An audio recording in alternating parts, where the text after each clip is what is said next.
पर्वतराज हिमालय की पुत्री पार्वती भगवान शंकर को पति रूप में पाने के लिए कठिन तपस्या कर रहे थे। तपस्या के अंत में ब्रह्मा जी उन्हें आश्वासन दिया कि भगवान शिव तुम्हें पति रूप में प्राप्त होंगे। एक दिन वे भगवान शंकर का चिंतन कर रही थी कि उन्हें पानी में डूबने वाले एक बालक की करुण पुकार सुनाई दी, जिसे एक गिराह यानी मगरमच्छ ने पकड़ रखा था।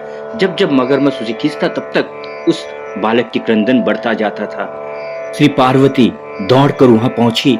वो बालक ग्रह के मुंह में थर थर कांप रहा था। श्री पार्वती ने ग्रह से प्रार्थना की, हे ग्रहराज, मैं तुम्हें नमस्कार करती हूँ, तुम इस बालक को छोड़ दो।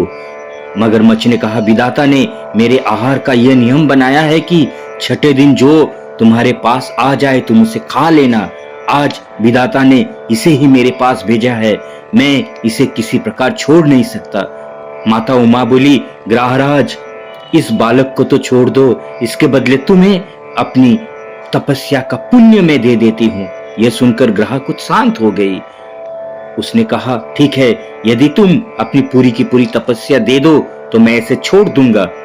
करुणामयी माता ने तुरंत ही संकल्प कर अपनी पूरी तपस्या उस मगरमच्छ को दे दी।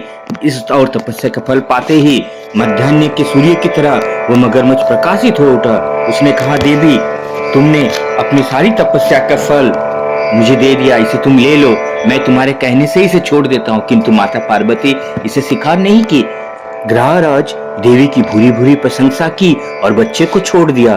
बालक ने आंसू भरी आंखों से देवी की ओर देखकर अपनी कृतज्ञता प्रकट की। देवी ने दुलार पुकार कर उस बच्चे को सबल बना दिया। बालक को बचाकर माता उमा बहुत संतुष्ट थी। आश्रम में आकर वे पूर्ण तपस्या उपक्रम करने लगी।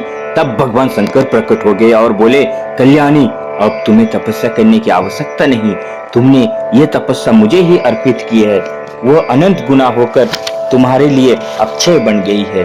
तो परहित के लिए सर्वस्व दान इस तरह किया जाए तो हमें भगवान की प्राप्ति होती है।